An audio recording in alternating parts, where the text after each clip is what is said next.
It's a worrying issue. I am into JC business, and when Blasters was about to even play the World Cup, Yeah. though I have a conversation with Moshe Aban where he bought two from me and then he connected me, said he will talk to some groups because they want to buy the Blaster JC and what have you. So I was there when I get the call. They did massive business with me when Blasters were even proud to their World Cup. Yeah. During the World Cup, it was a different ball game together from other quarters. So even starting with the Black Queens, playing at the WAFCON, none. I didn't even get one to even ask me that you want to buy the Ghana JC to support the And you know what surprises me most?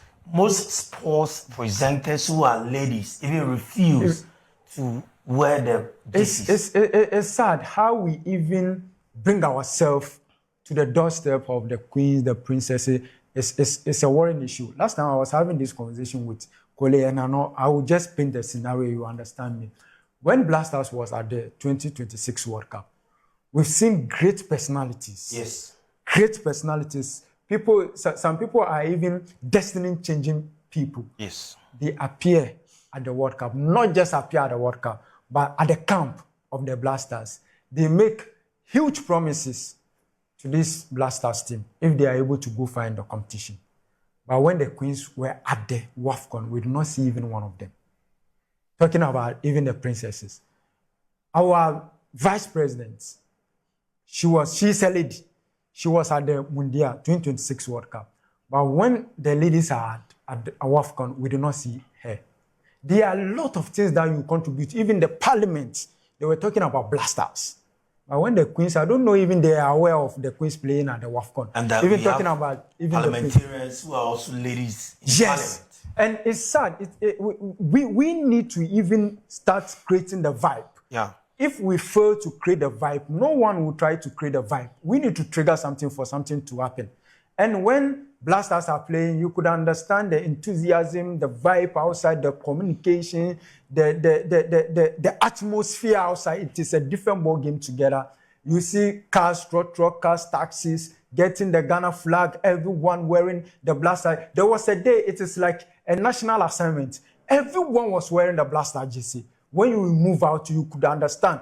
Even to the extent that MPs were trying to get decoders and TV for their sentence or basis for Blasters games. And some were mounting LED screens, just outside. A lot of business using the attractiveness of the Blaster, we understand, is viable outside. It's very attractive brand comparing to the other national team brand.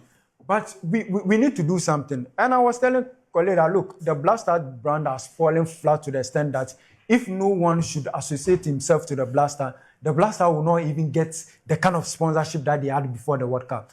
But when the president, the first gentleman of this country, decided to associate himself to the Blasters, the moment he did that, look at how corporate world was coming on board to even involve themselves in the fundraising. Because of who? Because of the first gentleman of the country. He associated himself. And they were having the belief that, hey, if the government associates himself to the Blasters brand, then it says something.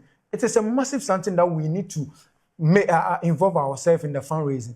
But when you are talking about the queens and the princesses, the vibe is low. No one even have the belief that, no one even thought that the princesses are on their way to partake in the World Cup. No one knows. No one. Even when we should monitor even sports program from morning to evening. You have even minimum who will be talking about princesses playing at the World Cup. And it's sad because we are here saying that women's football is growing gradually. But when you look at the men's football, it's not growing. It's even declining. But the vibe around the women's football is low. And it's sad. It is high time, I think, the FA need to come. And me, I've always been criticizing the minister. Look, this minister, I don't know, someone was asking me what has been the blueprint, the prime duty or even the achievement of the current minister. It's difficult for you to say. And it is like, it's available when Blasters is about to play. You need to come out and create, because it all starts from when I'm talking about the government, it's about the minister. We need to see some synergy between the minister and also the Efe, so that the vibe. The owners of the national team is the government. It's the government. The FA are just money. Yeah, they are caretakers. Yes, they are just caretakers. They are I still caretakers. have my reservation, and I don't know because when you look at them, even my emphasis is on the Black Queens, because when you want to make a case for whatever we are doing here, you need to reflect in our national team. We've not been to the World Cup for 20 years, talking about the Black Queens. Yes. And it does not send a good signal. When countries are learning and taking over, where Equatorial Guinea have won this competition twice. Nigeria, we don't need to talk about it. 10 times. South Africa have won it before. Malawi were in the final in this year. You don't know what will happen. Yes. Cameroon, in their fourth attempts, have won it. Where are we? That it is a concern that we need to look at it, because when you look at Malawi and what they've done so far in this competition, what they've brought on board, it is a team that when you stay afar, you could have the belief that, look, coming next time, this team will look better. And they will come closer, try to win it. We are here, I think when we start women football, where was Equatorial Guinea? Yes. But they've won the competition twice. When we start women football, where is even Cameroon? They've won it for the first time. Where is even South Africa? So certain things are there. It is a genuine concern to us. Because when we start, it's between Ghana and Nigeria.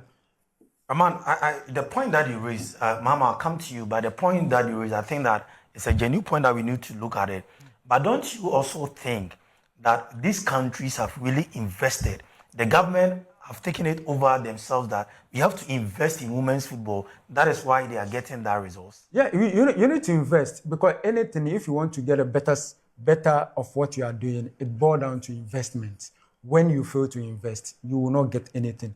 But I'm picking it from the angle, even as we are talking now, under this administration, what they can boast about is women football, because they feel like that is the Ghana Football Association talking about that. Yeah, Ghana, yes, they invest in women's football, talking about the women's Premier League here. You could have a different feelings when we are playing about women's football. You could say that, look, this administration have taken women's football to a different level. So I was having a conversation that in previous years, women's football was not like what we are witnessing, but they find a way of qualifying to the Mundial.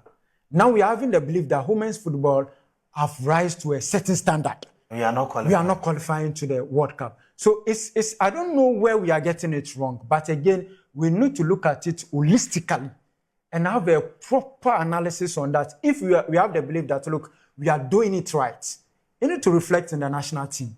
That is a genuine concern. It's about investment, but some who have a belief that we are investing. Looking at what is going so far, we are investing in women football. But we are investing, what is the roadmap? What is the plan? Are we achieving our targets? Are we achieving the plan that we've set? Because when you go to Malawi, they will tell you what they've been doing for women's football for a very long time. South Africa, what they were doing with women's football for a very long time. Even Morocco, they are not playing that bad, though they did not show up in the final. So where are they getting it right and we are getting it wrong? That is something that we need to look at it. All right, Mama, let me come to you. You've heard Rahman.